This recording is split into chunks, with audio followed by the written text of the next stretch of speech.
Assalamualaikum warahmatullahi wabarakatuh. A'udzu billahi minasyaitonir rajim. Bismillahirrahmanirrahim. Alhamdulillahi rabbil alamin. Wa afdhalus salati wa atammu taslim ala sayyidina Muhammad wa ala alihi wa sahbihi ajma'in. Allahumma akhrijna min zulumatil wahmi wa akrimna binuril fahmi waftah alayna bima'rifatil ilmi wa sahhil akhlaqana bil hilmi waj'alna mimman yastami'una al-qawla fayattabi'una ahsanah. Allahumma inna na'udzubika min an nudilla aw nudalla aw nazilla aw nuzalla aw nazlima aw nuzlama أو نجهل أو يجهل علينا عز جارك وجل ثناؤك ولا إله غيرك. بسم الله وبالله توكلنا على الله لا حول ولا قوة إلا بالله العلي العظيم. Muslimin sedang hadir, tuan-tuan yang dirahmati dan dikasihi oleh Allah Subhanahu wa taala. حدثنا محمد بن بشار حدثنا أبو داود الطيالسي حدثنا حماد بن سلمة عن ثابت عن أنس بن مالك قال كان أخوان على عهد النبي صلى الله عليه وسلم فكان أحدهما يأتي النبي صلى الله عليه وسلم والآخر يحترف فشكى المحترف أخاه إلى النبي صلى الله عليه وسلم فقال لعلك ترزق به. قال أبو عيسى هذا حديث حسن صحيح.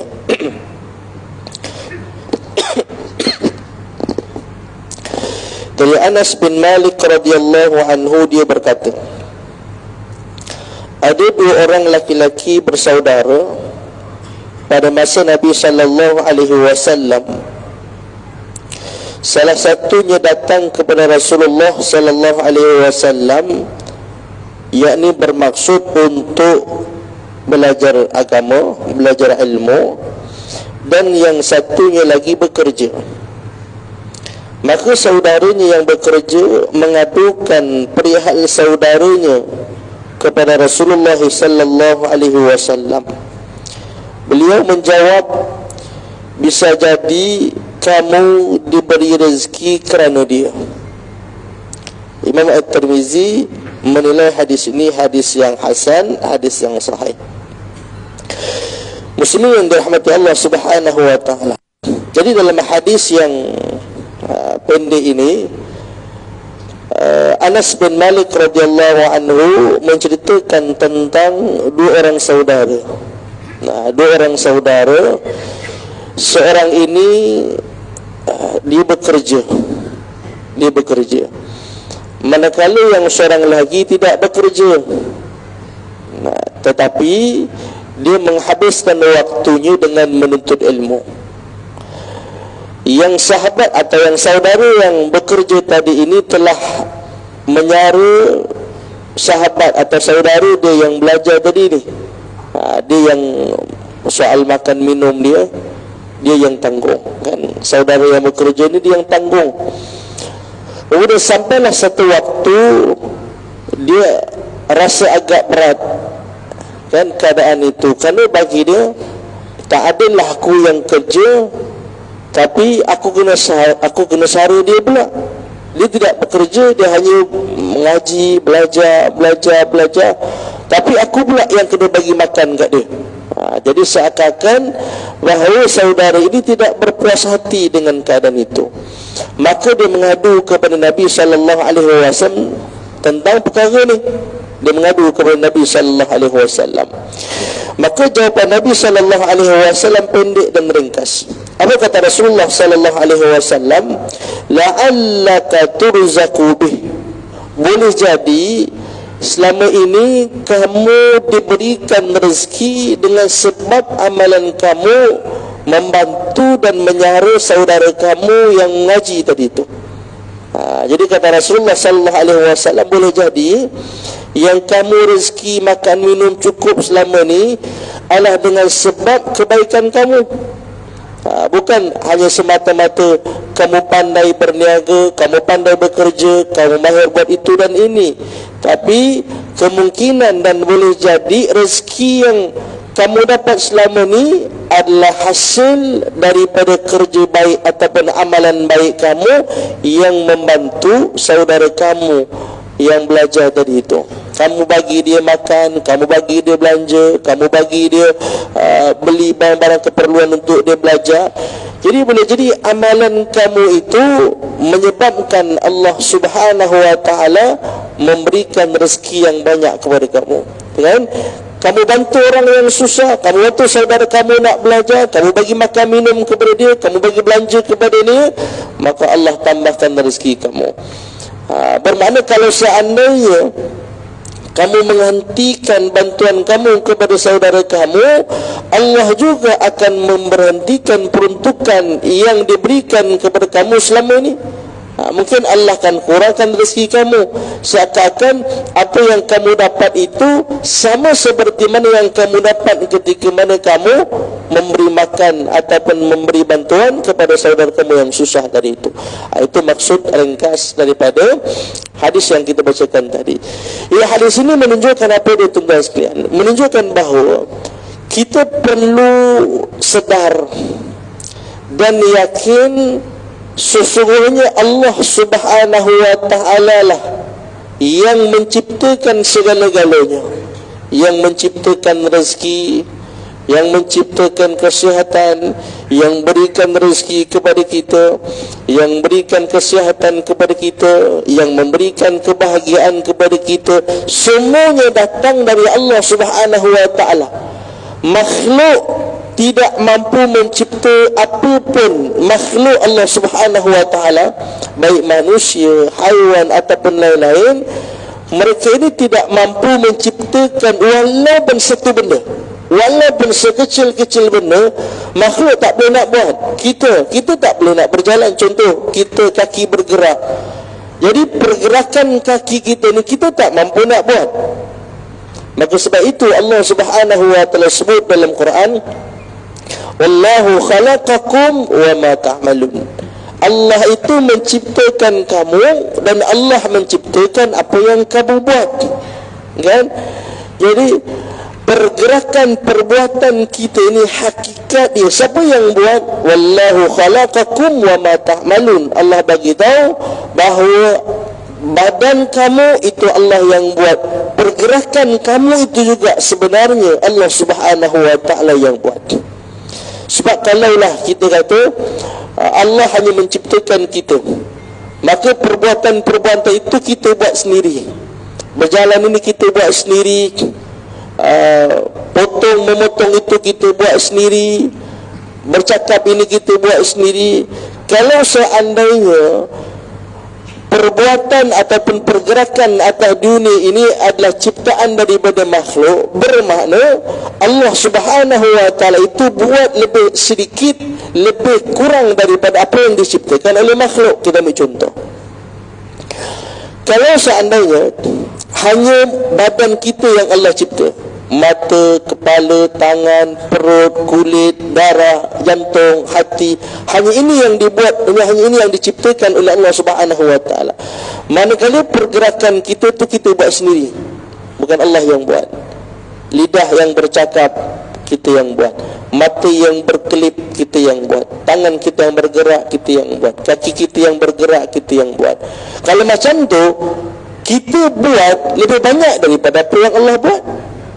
Betul tak? Kalau hanya Allah buat anggota badan kita, kemudian pergerakan itu kita yang buat sendiri, bermakna kita lebih banyak buat daripada apa yang Allah buat.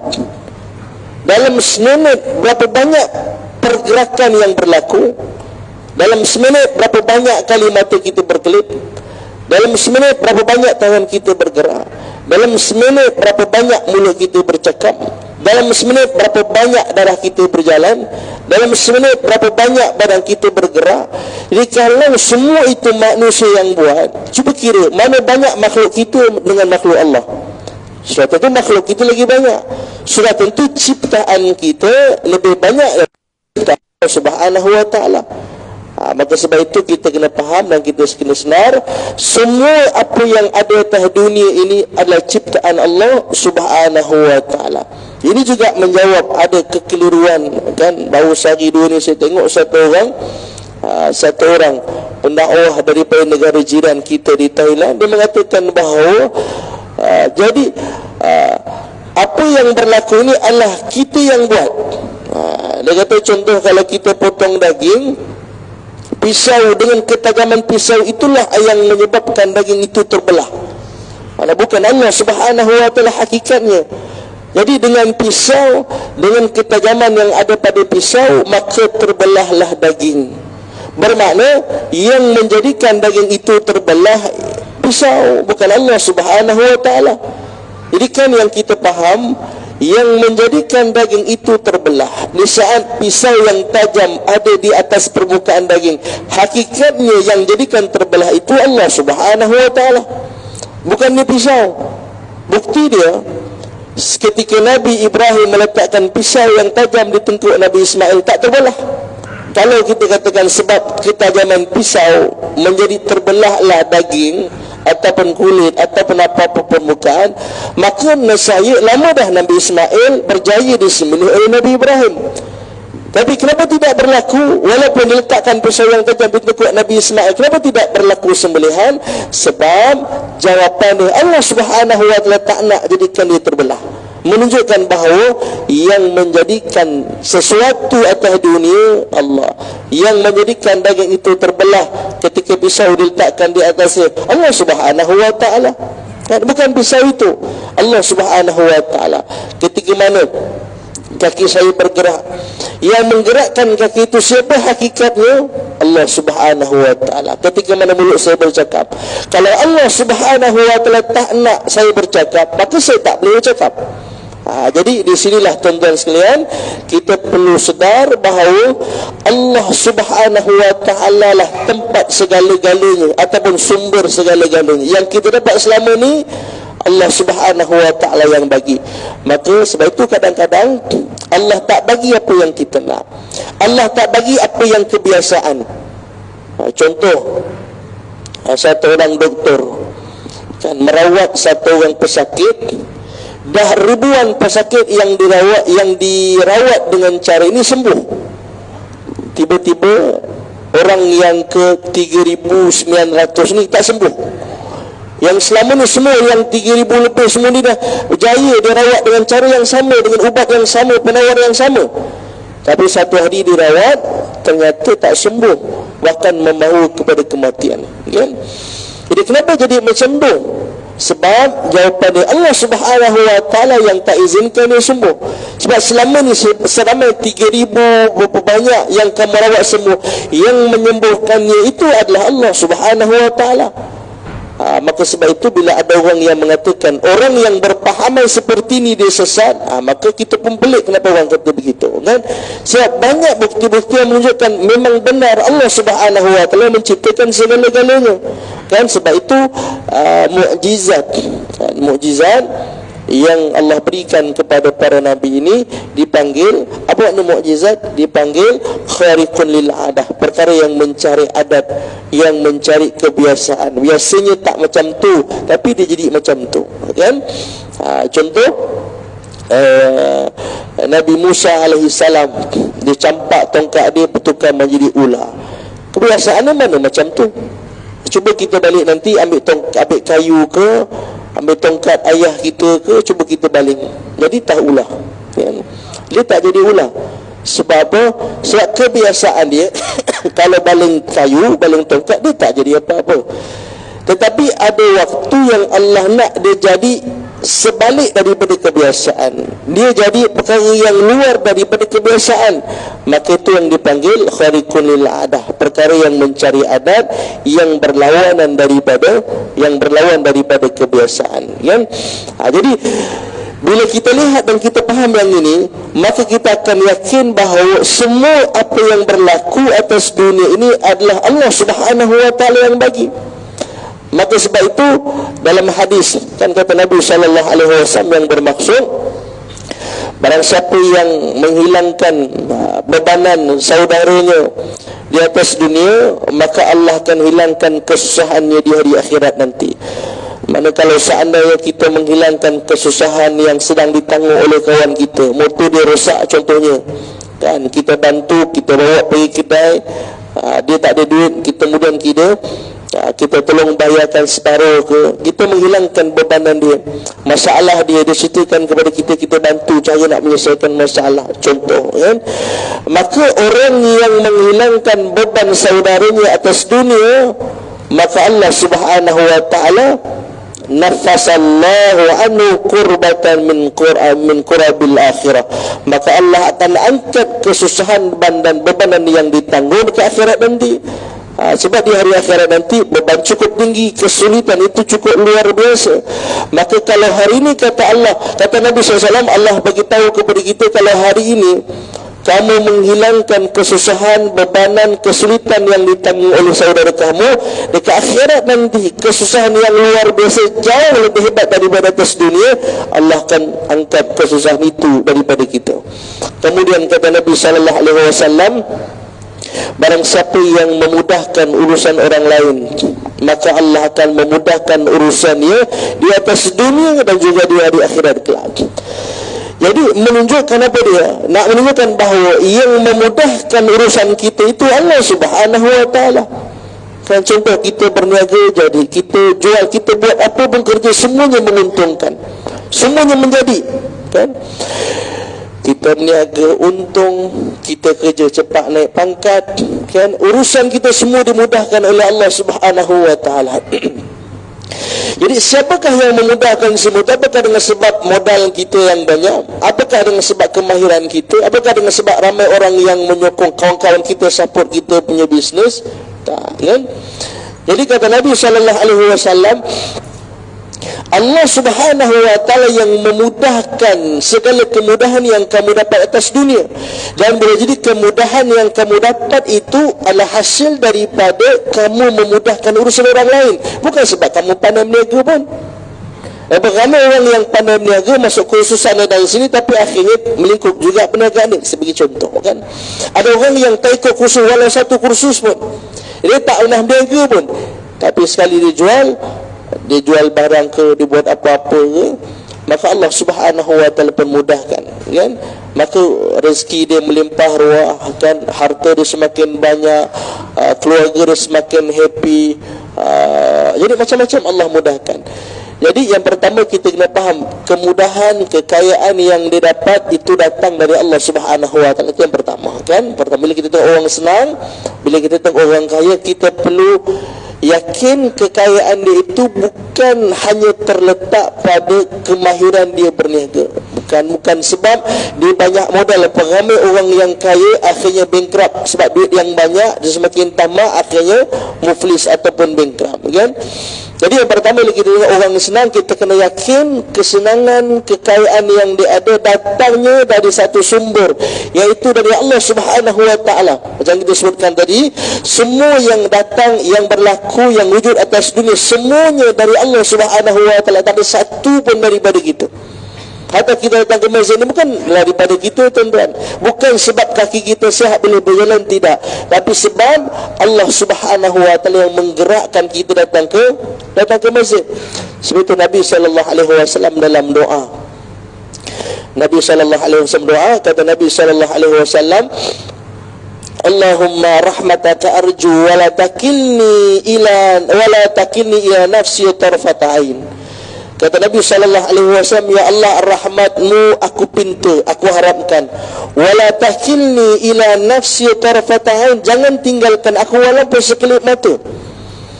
Jadi kenapa Nabi minta macam tu? Sebab Nabi tahu yang dia dapat selama ini itu datangnya dari Allah Subhanahu wa taala. Hatta kita menjadi seorang mukmin yang baik, yang sehingga kini kita beribadah dan taat kepada Allah, itu Allah Subhanahu wa taala yang berikan hidayah dan Allah berikan taufik kepada kita. Kalau Allah tak berikan hidayah dan taufik kepada kita, dan ke masjid pun kita tak nak. Beramai orang Islam, orang yang beriman, yang percaya dengan syurga dan neraka, sembahyang Jumaat tak pernah. Bahkan bukan hanya sembahyang Jumat, sembahyang yang namanya sembahyang pun tak pernah, kan? Walaupun hari-hari dengar laungan azan, hari subuh dengar zuhur, asar, maghrib, isyak, tapi kenapa dia tak datang? Kerana hidayah yang tidak diberikan kepadanya oleh Allah, dan juga taufik Allah tak berikan kepada dia. Ada sebab dia. Itu cerita-cerita panjang.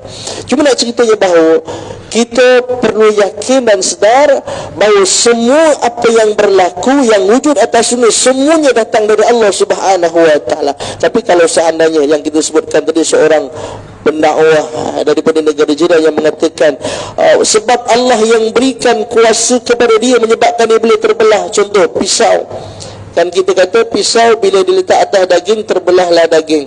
Yang jadi terbelah tu siapa? Allah Subhanahu wa taala. Tapi kalaulah dia mengatakan bahawa pisau yang membelahkan dia, tetapi hakikatnya Allah yang membelahkan, kalau dia kata begitu, masa kita boleh terimalah, kan? Jadi kalau dia katakan bukan hakikatnya, kalau seandainya Allah Subhanahu wa taala itu tak terbelah pun daging tu, jadi Allah yang memberikan kuasa kepada pisau supaya daging itu terbelah, kita masih boleh menerima. Tapi kalau dia katakan bahawa kita yang meyakini hakikatnya Allah yang menterbelahkan itu adalah sesat, yang itu kita tak boleh terima, kan? Macam contoh beginilah. Jadi ulama ni, tuan-tuan sekalian, dia banyak perbezaan hanya dari sudut lafaz saja. Hanya dari sudut lafaz ataupun cara ataupun mazhab yang sampai kepada destinasi yang sama. Contoh, saya nak datang ke Shah Alam ni banyak jalan, kan? Asalkan sampai, ada jalan saya boleh jalan ikut Lebuh Raya, saya boleh jalan ikut jalan lama, saya boleh ikut jalan. Jadi mana-mana pun jalan, tak kisah saya nak jalan kat mana pun, asal sampai ke surau seksyen 20 Shah Alam, Surau An-Nur seksyen 20 Shah Alam. Mana pun jalan yang kita nak pergi, selagi mana tidak menyesatkan jalan kita itu pergi ke tempat lain, maka tak ada masalah. Kalau seandainya nak pergi ke Surau An-Nur Shah Alam, kita pusing-pusing sehingga kita pergi ke Surau An-Nur di Selayang, maka itu sesat, sebab dia tak sampai ke destinasi. Tapi kalaulah apa manhaj yang tuan-tuan bawa, apa jalan yang kita lalui, yang penting sampai ke destinasi, maka silakan, kan? Selagi mana dia tidak menyesatkan kita, jalan itu tak menyesatkan kita. Cuma ada yang jalannya cepat sampai, ada jalannya lambat sampai.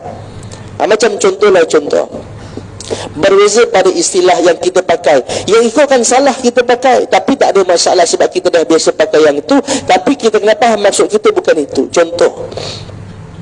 Contoh, bila tuan-tuan nak gunakan duit kawan, pinjam, biasa kita kata apa?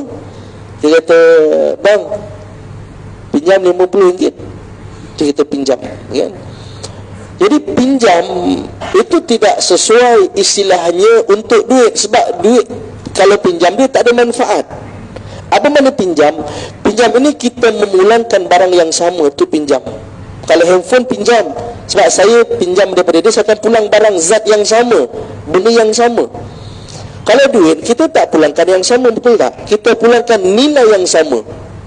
Pinjam RM50, besok kita pulang balik. Jadi pulang balik kertas yang sama atau kertas yang lain? Kertas yang lain, tapi nilai yang sama. Itu dinamakan hutang, bukan pinjam, kan? Hutang ini kita memulangkan nilai yang sama, bukan zat yang sama, kan? Jadi duit kalau kita pinjam tak ada manfaat. Kita pinjam di RM50, kita simpan. Jadi duit kita gunakan untuk membeli barang, besok kita pulangkan zat yang lain. Mungkin kita pulangkan RM10 tu 5 keping, ataupun kita bagi dia RM100, dia pulangkan balik kita RM50, ataupun kita gunakan duit RM1 sebanyak 50 keping, ataupun kita gunakan duit RM1. Itu dipanggil hutang, bukan pinjam. Tapi kalau soal kita kata pinjam, ikutkan itu salah. Bermakna kita kena pulang zat yang sama. Tetapi hakikatnya, walaupun kita menggunakan istilah pinjam, tapi hakikat yang kita faham sebenarnya, aku bukan nak pinjam, tapi aku nak hutang. Maka kata ulama, itu tak ada masalah, kan?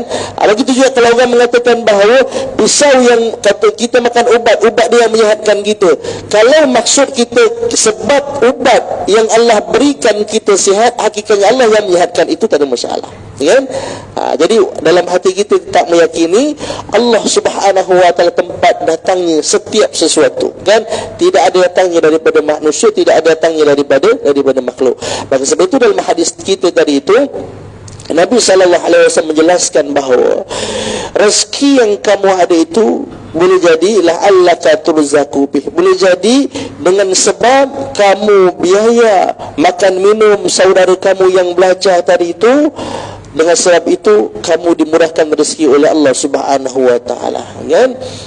Kita ada adik-beradik kita yang masih sekolah, contoh yang sambung belajar di luar negara contohnya, dia mak ayah kita dah tak ada ataupun tak mampu, kita sebagai abang kita ada duit, kita bayar, kita bagi dia makan, akhirnya kita komplain, takkan asyik aku je, kau yang lain takkan tak support adik kita, contoh takkan asyik aku je nak kena bayar, kan?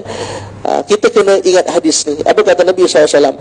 Boleh jadi sebab kamu bantu adik kamu yang sedang belajar, kamu kirim duit setiap bulan, kamu bagi 500 ke 1000 setiap bulan, boleh jadi sebab kamu antara adik-beradik yang paling kaya lah, sebab boleh jadi sebab kamu paling kaya di kalangan adik-beradik, ada 7 orang contohnya, kamu paling banyak duit.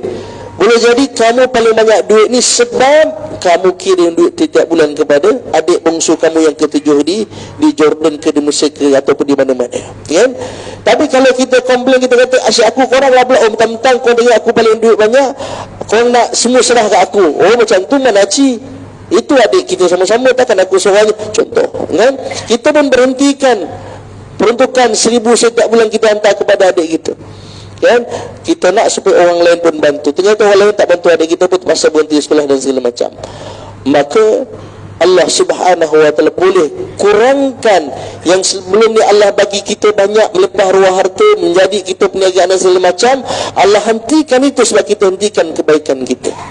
Maka sebab itu tuan-tuan sekalian, jangan berkira nak lakukan kebaikan, kerana janji daripada Allah Subhanahu wa taala, orang yang lakukan kebaikan pasti akan dibalas dengan kebaikan. Yang memudahkan urusan orang lain pasti akan dimudahkan urusan oleh Allah Subhanahu wa taala di dunia ataupun di hari akhirat. Orang yang jamu makan setiap minggu, kan? Apakah Allah Subhanahu wa taala tak pandang kebaikan dia?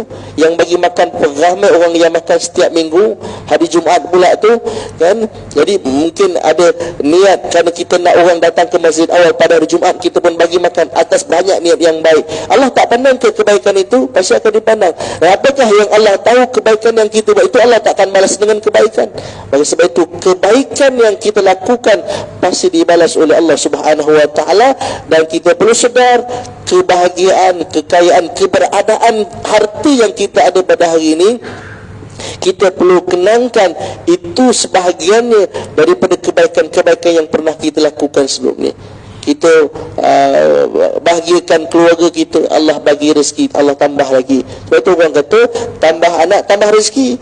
Sebab bila tambah anak, lagi banyak kebaikan kita buat, lagi banyak duit kita berikan kepada anak kita, banyaknya kita berikan kepada mereka, Allah tambahkan lagi harta kita, kan? Banyak lagi kita keluarkan, kita ada orang susah, fakir miskin, ada anak-anak yatim, ada ibu tunggal kita bantu.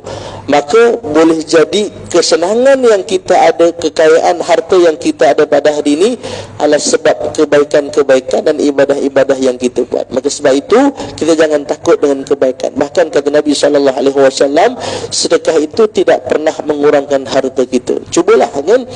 Kita cuba sedikit demi sedikit, dan kalau kita fikir secara logiknya, macam mana aku dapat harta kalau hanya dengan kemahiran yang kau ada, tak sampai. Macam saya tuan-tuan, seminit yang terakhir, saya belajar di Syria 4 tahun. Tahun yang ketiga saya menikah. Tahun yang ketiga saya menikah, ayah saya bagi tahu, kalau awak nak kahwin boleh, tapi duit tak bagi lebih.